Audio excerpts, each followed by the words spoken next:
Olá pessoal, conforme prometido nós estamos vindo aqui para colher aquele primeiro e único fruto da nossa pitaia Paloura do Equador.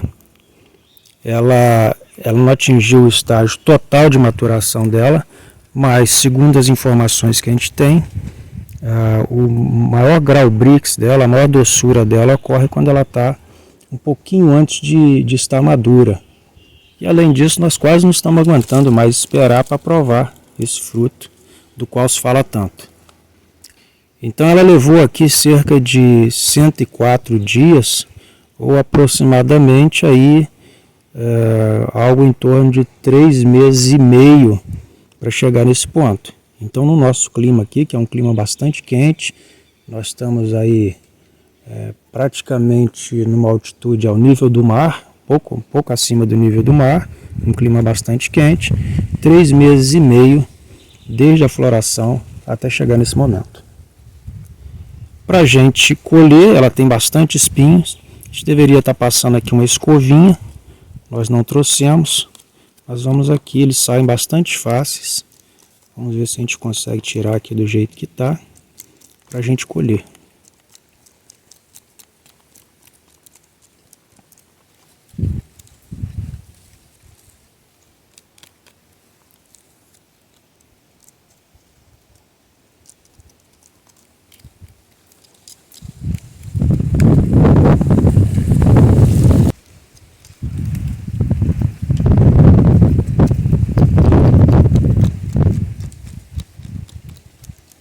Os espinhos realmente saem de forma muito fácil. Se a gente toca neles, eles caem. Eu não sei se deixam algum espinho menor que pode machucar o dedo da gente. O fato é que a gente deveria ter trazido aqui uma escovinha.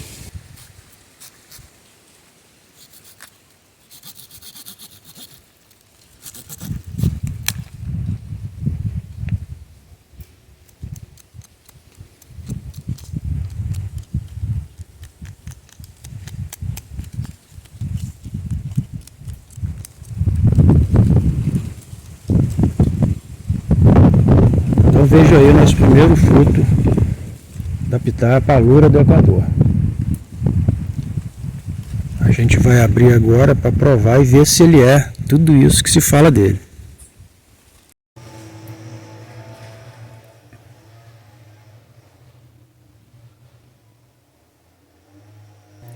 Vejam que deu aí um fruto bastante pequeno, né? Um pouco menos de 150 gramas. E está aquém, obviamente, do tamanho normal de outros produtores, né? Mas essa é a primeira experiência. A gente espera que no futuro a gente consiga frutos bem maiores que esse. Então vamos abrir para ver o que tem aqui dentro.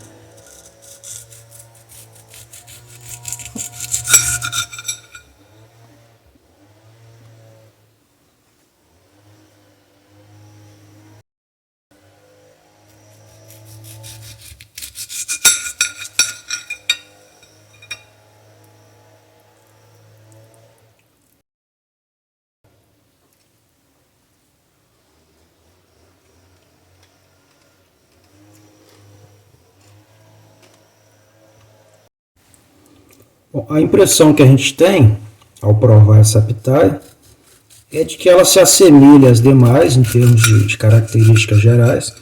Ela tem uma textura mais crocante, por causa das sementes delas tem uma crocância, elas têm semente relativamente maior que as demais e não difere muito em termos de sabor, exceto pela doçura, porque ela é significativamente mais doce do que a pitaia branca comum que nós tínhamos aqui.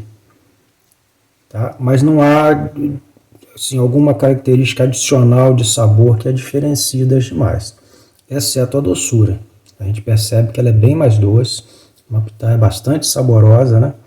E com certeza vale muito a pena tê-la no quintal, até por ser ela uma pitaia autofértil e que produz em épocas diferentes das demais pitaias. Estamos muito satisfeitos com esse resultado que a gente está passando aqui para vocês hoje. Até mais, pessoal!